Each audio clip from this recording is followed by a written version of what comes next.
நண்பேண்டா என்று யாருக்கு வேண்டுமானாலும் கை கொடுத்துருவார் நம்ம சந்தானம்.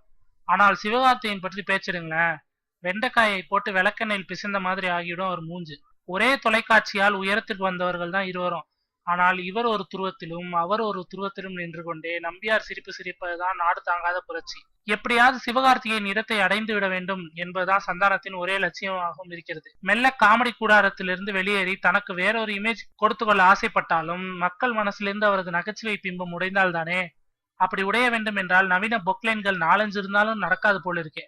அதற்காக தான் புது வேகம் எடுத்திருக்கிறார் சந்தானம். விடிவி கணேஷ் தயாரிக்கும் ஒரு புதிய படத்தில் ஹீரோவாக நடிக்கும் சந்தானம் அதில் முழுக்க முழுக்க ஆக்ஷன் வேடத்தில் நடிக்கப் போகிறார். ஒரு முறை ஆக்ஷன் ஹீரோவாக வேஷம் போட்டு விட்டால் அதுக்கப்புறம் மம்பட்டி கடப்பாறை என்று கையில் எடுத்துக்கொண்டு காலம் முழுக்க சுற்றினாலும் அதை விட பெரிய ஃபைட் என்று ஓடிக்கொண்டே இருக்க வேண்டியதுதான். அதற்குள் இப்படி ஒரு முடிவை சந்தானம் எடுத்தது அறியாமையா இல்ல ஆர்வக்கோளாரா என்பதுதான் புரியவில்லை. ஆனால் சிவகார்த்திகேயன் அப்படி அல்ல. நடுவில் ஃபுல் ஆக்ஷன் ஹீரோவாக நடிக்க கேட்ட அவருக்கு வந்த கதைகள் எல்லாவற்றையும் ஓரம் கட்டி விட்டார். நான் இப்பவே ஆக்ஷன் ஹீரோவா ஆகிட்டேனா அதுக்கப்புறம் புலிவால் பிடிச்ச மாதிரி அது பின்னால ஓட வேண்டியது இருக்கும். முதல்ல விதவிதமான கதைகள்ல நடிப்போம், பிறகு ஆக்ஷன் பக்கம் போகலாம் என்கிறார். இப்ப சொல்லுங்க, யாரு ஸ்லோ யாரு ஃபாஸ்ட்? எந்த முடிவு நல்ல முடிவு?